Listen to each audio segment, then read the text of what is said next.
Hello and welcome to Maisha Health Digital, your one-stop shop for different information when it comes to health-related content.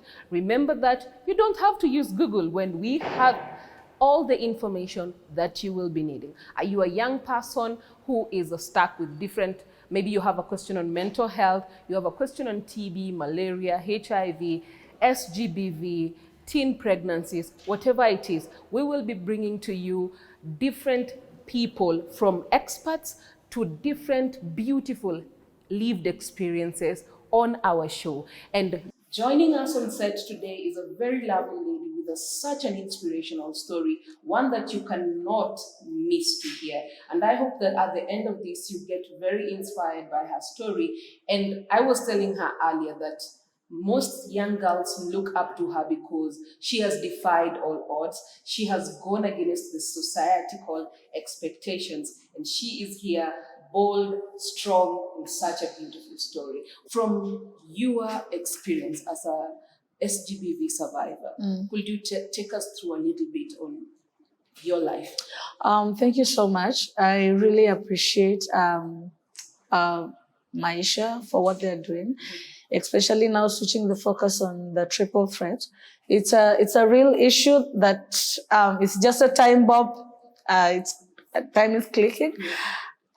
Just seeing the figures and the numbers of young, those are young people, especially girls who have turned out positive, HIV positive, and they're pregnant, or maybe they already have children, and they've also gone through sexual violence. Is just so scary, you know? And I think we have a long way to go, but now doing what youth people have started doing on these various platforms, I think you're on the right track. I went through sexual violence in my life, like say now 15 years ago. It was a horrible experience, and I share my story just to enlighten people, especially women, but also men who are the potential perpetrators, to just not look at rape as sex, because it's not sex, and that is why in Kenya it's a crime. Yeah. It's when you're a rapist, you become a criminal. This is not a case that can be settled at the alternative justice tribunal. It's something that has to go to the police station, that has to be investigated, because it's a heinous crime, you know. In 2007, during the election period, when people had already voted and people were waiting for the election to be announced, and on 31st, the elections were announced at around evening. And this found me on my way home to my stepmom's place. And hell just broke loose on my way there. And I met with a gang of men. And they greeted me in a language that I didn't understand. And after that, I was in the middle of them, and I was amongst them, and I don't know what they were discussing, because they were speaking in a language I couldn't understand, you know. And all of a sudden, something just hit me at the back of my head, and I passed out. So when I came to my senses, I was by the riverside in Kariobangi North, and I was naked, and I was in real pain. So there was a woman who had me, and she came to my rescue, helped me, and she just took care of me, and she left, and she ran away. And after that, I went home, and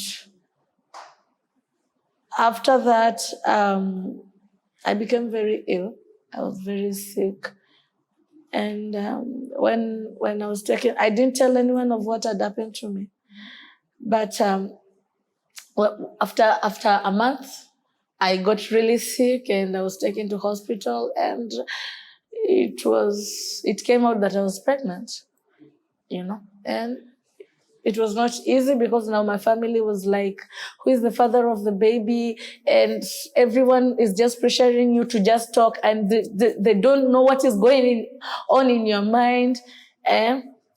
But I normally say, and I like mentioning this, that all of this happened to me because I didn't have information of what I was supposed to do at that time, and that is why I do what I like doing this, to share what I went through, to give information that there are measures that you can take after you've gone through sexual violence, and it doesn't have to turn up the way it turned for me. You can go to hospital before 72 hours. You'll be given the post-rep care. You'll be given medication to prevent you from getting pregnant, to prevent you from getting HIV. This is an information that I didn't have at that time. So after being confirmed that I was pregnant, I couldn't take the madness at home. I ran away. And after running away, I ended up in Mathare. So I really wanted to go back to my old life. I wanted to go back to school. I wanted just to go back to being a child who was being taken care of.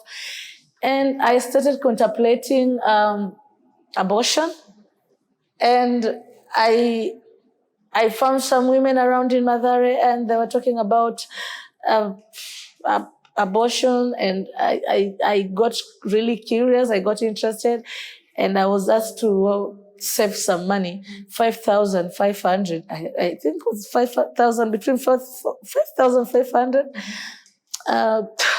to procure an abortion. So I looked for a job as a housemaid in California, in Eastleigh.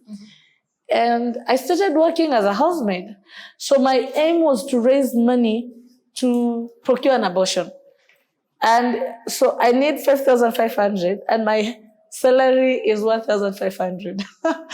Just work for 5 and I was being told if it gets to a certain period, I cannot have the abortion because mtoto atakuwa mkubwa. So time is running out. So I got some other jobs. I used to clean at shops. I used to clean for women, just vibarua here and there. Because I really wanted to save this money, because I really was like, I just want to go back to my old life. I just want to go back to being myself the way I used to. And then one day, when I'm going to work, I see people gathering around a sewer line, and I go there and I'm like, what's happening?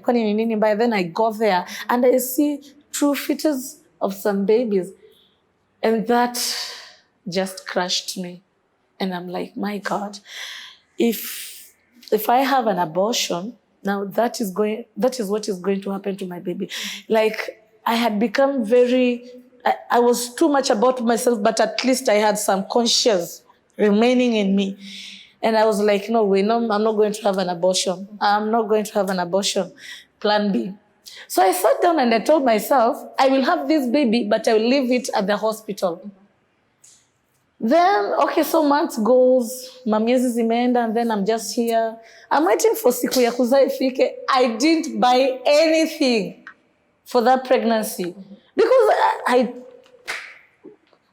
nilijua tu mimi nikizaa nitamwacha hospitali. So when I went, there was this day, it was on a Friday. And we were given some cards in Mathare and P Square. My God, P Square were coming to Kenya. And P Square was my favorite. They were my all-time favorite group. And they are coming. And I really want to go. And I'm like, I got the ticket. It was free. They were the KICC, right? And then I managed to get a ticket for myself. And I'm here like, I'll have to attend that concert. Guess what? That Friday, labor kicked in. Yeah. Mekuja. So I told myself, I will go to this concert, and I just want to see those guys performing even just one song. Then nitaenda kuzaa. Hey, well, a labor is not a walk in the park, my friends. Let me tell you, it's no joke. No way, no joke. Do you know? Instead of going to the concert, I had to go to the mother-in-law maternity to get the baby. So I'm there, and I'm like, so really, this baby really annoyed me because nikasema, yani hii mimba imefanya mpaka I didn't go to see Peace Square. I don't want a baby. I don't want a child. And at that time now, I'm 17. So you can imagine a 17-year-old with a baby having a baby, right? Yeah. Oh. And I'm like, I miss Kim Toto. Me, I cannot keep up with this. No way, no way. So I gave birth on Saturday morning at around 4. And then it was still dark outside. And then I tell myself, so I'm told, it's a baby girl. I just didn't care whether it was a boy or a girl. That was none of my business. My business was to get the baby, leave it at hospital. Yeah. And then the baby is here. Then I'm telling myself, let me wait. I don't know what, actually I was just a child. I don't know what I was thinking, Ati. I give birth, then I just, nivumilie kidogo, then when there is light outside, I'll run away. So when I went to bed, nikalala. Usingizi ikakuja. I slept up until around 6, going to 7. Yeah. I wake up and I'm like, hey, haya ni mchana. Hey, okay. But this, I still have to get to that mission. So, when I'm getting off my bed, I started bleeding so badly. And then the nurses came in and then I was ejected. Then I was told, go to the washroom. And I said, bingo. This is the only opportunity I have to go back to my old self. So when there was the labor ward, then there was the post-labor ward, whereby you are with the baby, then there is a door, you come out, then there is a door, then there is another door, then there is the gate. So, nikafikiria mimi, I'll just have to penetrate all these doors. I don't know how. So, immediately I leave this door, and I'm going, I hear a very sharp cry from the post-labor ward. And guess what? And I'm telling myself, that baby is crying. Why can't the mother go and pick it up? This cry is really, nimekuwa distracted. And then I'm standing. Nikanibidi nimesimama. So I'm thinking, do I go tell the mother to get the baby? No, let me go back. I tell that mom to pick the baby and breastfeed it because it is really crying and it is really, And I go there. Is my baby crying? And I look at that child and I just picked it up. And it was crying and it just cut across me. And it just, like I felt a very sharp thing across my heart. And I was, no way. I just picked the baby and started breastfeeding it. Yeah. And that is how I ended up with the baby. And now I have a baby. I'm 17. I have a baby. Sina nguo ya mtoto. Sina nini. And I'm going home. And I didn't know that I have made a very, very heavy decision of having that child with me. And now I'm here. So when I went back with the baby home, what had happened to me now started taking toll on me. You remember I was gang raped, and I got pregnant. So I forgot about the rape, and the focus was to get rid of the child. Because I thought, if I get rid of this baby, I'm going to be healed. Yeah.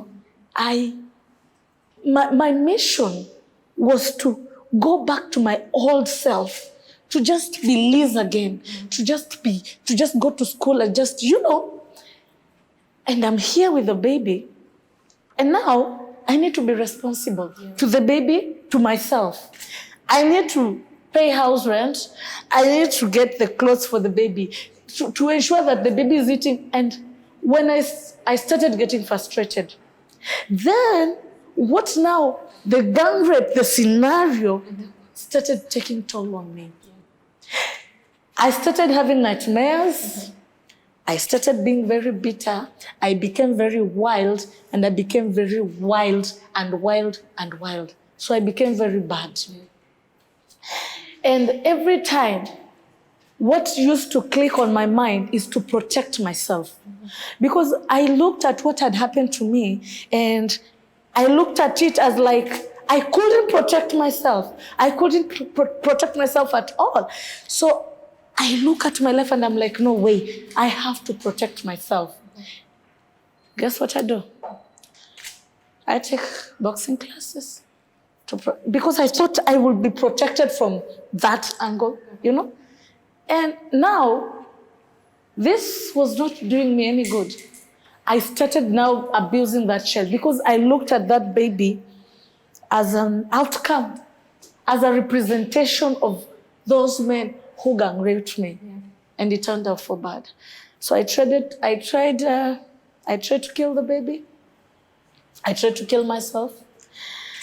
At one time, it got very bad that if the baby would wrong me, I'll just buy a razor and started cutting her. You know, it was so crazy. Mm-hmm. And one time, I even got tired of myself because even in the Kijiji where I was living, mm-hmm. people thought that I was mad. And one time, I just got tired of myself. And I wanted to end it all. I just wanted to kill myself and end it all.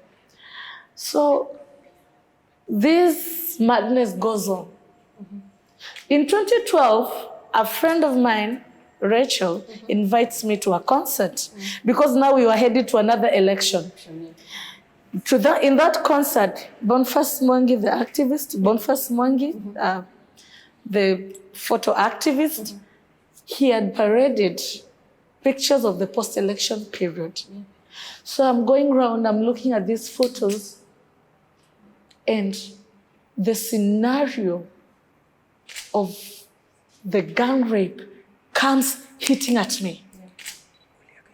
And I just passed out. So there were these two ladies, mm-hmm. I'll never forget their names, mm-hmm. Rhoda and Irene. Mm-hmm. They come to get me, and they get me to their car. And this is the first time, after all those years, I get to share my experience with someone of what had happened to me, you know? Mm-hmm. And that day I felt very free. And I asked myself, mm-hmm. What will it cost me if I come out and say, this happened to me? What will happen to me if I decide that I want to cross that line and speak of what happened to me? And I sat down and I thought so many things. And I'm like, what is going to happen to me? What is going to happen to me? And I decided I'm not going to look at what people are going to say about me, how people are going to judge me. But now I just wanted to take charge of my life.